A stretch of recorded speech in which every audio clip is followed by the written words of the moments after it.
ጉድ እኮ የከተተሽ አቤላ የሚባል ሰው ነው ሲጀምር ጀምሮ ማለት ነው። አቤላ ማለት የእውነት የሚገርም ሰውዬ ነው። የምሬ ነው ብላችሁ ሄርሜላን እኮ እሱ ተዋውቆ ነው ወደ አብርሽ ህይወት ያመጣት ማለት ነው። አምጥቶ ጉር ሰራት። አሁን በነገራችን ላይ ነገ ሊሉ ያሰቡት ነገር እኔ ገብቶኛል። ዶክተር ባገናኙ ነው ከኔ ጋር ወይ አወራለን። በቃ እየነገርኩሽ እኮ ነው። ይሄም እየነገርኩሽ ነው። በቃ እኔ እኮ አንተ ነህ እየተቅለሰለስክ እዚህ ያደረስካት። የእውነት አብርሽ ፍቅር እንዲይዛት ምናምን ያደረካት ሁሉ አንተ ነህ። ሆዷን የነካት ነገር አለ ወይ ብሎ አያችሁ። ነገ ምን ብለው እንደሚመጡ ይገባችኋል ብዬ አስባለሁ። ነገ ምን ብለው ነው የሚመጡት? ሆዷ ውስጥ ያለው ምንም ነገር የለም። ችግር የለም። ምንም ነገር የለም።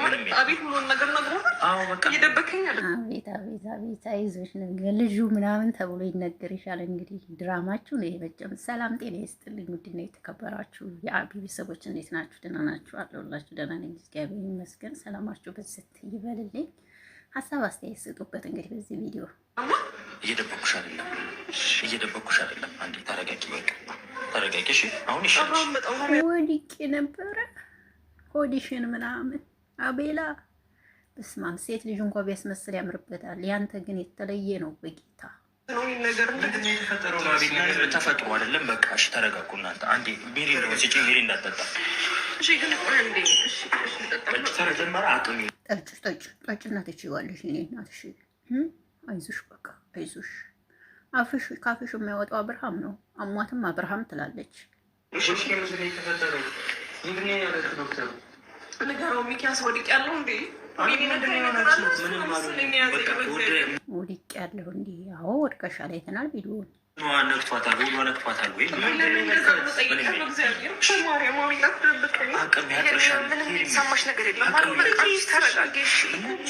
አቤት አቤት አቤት። እዚች ሆስፒታል ውስጥ ግን ስንት ሰው ነው የሚተኛባት? አይ እናንተ ነገር እንደው አንዳንዴ ግርም ይለኛል። ሌላ ነገር ደግሞ ብዙዬ ዛሬ ኤፋን ነው እኔ የምልሽ። ብዙዬ ኤፍ እንትና አብርሃም ላንቺ ብቻ ነው እንዴ ወንድምነቱ? ለኤፍሬም ወንድሙ አይደለም? እንዴት እንደሚያረግሽ እንዴት ቱግ እንደሚያረግሽ። አቤት አቤት አቤት ሚዲያ፣ አቤት ሚዲያ።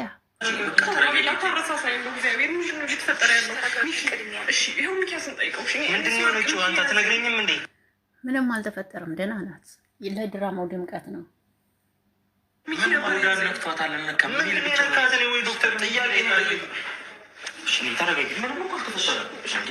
አቤት አቤት ካሜራ ደቅኖ ጅብ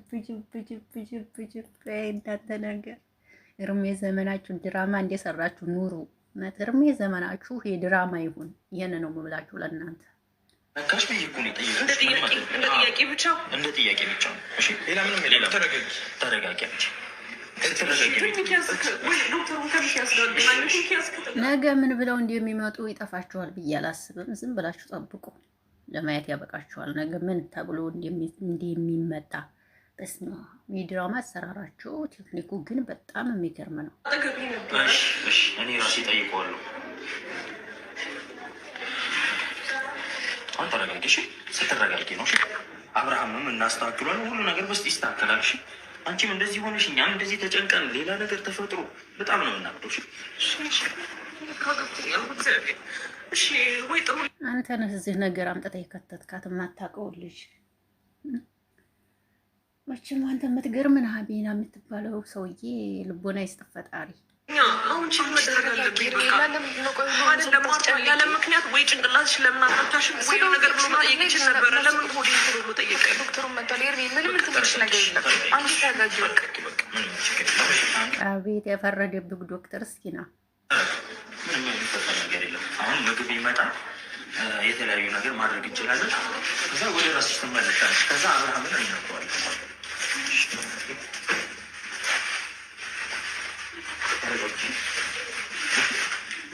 ዶክተሩ ግን ማን ነው? ፎቶውን ዙም አድርጌ በደንብ ላይ እንደ ጋይስ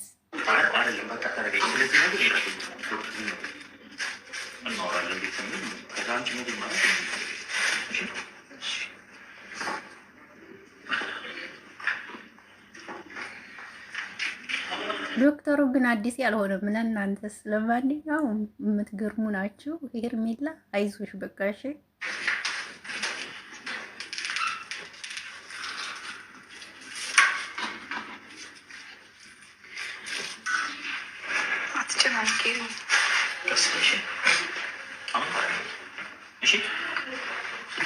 አብርሃምን መመለስ ትፈልጊያለሽ? በዚህ ሁኔታ አብርሃም ሊመለስ አይችልም። እኛም ደግሞ ሌላም ጭንቀት ውስጥ ነው የምንገባው። ገብቶሻል አይደል? አያችሁ አሁንም ተስፋ ሲሰጣት ይሄ አቤላ የሚባል ሰውዬ አብርሃም ወደ አንቺ ይመለሳል እያለ ተስፋ ይሰጣታል። ጋይስ ተመልከቱ ይሄንን ልጅ ማለት ነው። ይሄ ልጅ ምንድን ነው ሀሳቡ? ምንድን ነው ነገሩ? የእውነቴን ነው ምላችሁ። ይሄን አቤላ የሚባል ሰውዬ ለምን አትቆጡትም ግን? የእውነት የልጅቷን እንደዚህ ያደረገ በሱ ነው ይሄ ሁሉ። በአብርሃም አትፍረዱበት። አብርሃም አይደለም ወደ ህይወቱ ያመጣት ይሄ ነው። ይሄን ነው መናገር መውቀስም የምችሉት። አንቺ እንደዚህ ሆነሽ አብርሃም እንደዛ ሆኖ እንዴት ማስተካከል ይችላል? ሌላ ችግር ነው የሚፈጠር። ስለአሁን የተፈጠረው ነገር ስለወድሽ የጠየቁሽ ነገር እንዳለ ረሽ በቃ ምንም ነገር በጣም የምትገርም ሰው ነህ አቤና የምትባለው ሰውዬ ማለት ነው። አንተ ነህ ወደዚህ ህይወት ወደ ህይወቷ አምጥተህ እንደዚህ ያደረግከው፣ ሌላ ሰው ማንም አይደለም። የጠቀምኳት መስለህ ጎዳት። አልጠቀምካትም። ምክንያቱም ምንም የጠቀምካት ነገር የለም፣ ጎዳት እንጂ እውነት ለመናገር አንቺ ግን ጎበዝ ሆነሽ ብርቱ ሆነሽ ወደ ራስሽ ተመልሰሽ ራስሽን ጠንካራ ሆነሽ ጎበዝ ሆነሽ ማሳየት እንዳለብሽ ነው የምነግርሽ። ምክንያቱም አብርሃም ተመልሶ ወደ እኔ ይሆናል የሚል አላማ ባይኖርሽ ጥሩ ነው። አሁንም ይሄ አቤላ የሚባለው ሰውዬ ተስፋ እየሰጠሽ እንደሆነ ነው የሚታየው። አሁንም ሁለተኛ ገደል ይዞሽ ሊገባ ነው። አለቀ። ሀሳቡ ይሄ ነው። አቤላ የሚባል ሰውዬ ማለት ነው። በቃ እኔ እሱን ሀሳብ ስረዳው፣ ጥንስሱን ስረዳው እንደዚህ አይነት ነገር ነው። እና ውዶች ይሄን ለማለት ነው የመጣሁት። ወዳችኋለሁ፣ አከብራችኋለሁ። መልካም ምሽት ይሆንላችሁ። ሀሳብ አስተያየታችሁን ስጡ። አመሰግናለሁ። ባይ ባይ።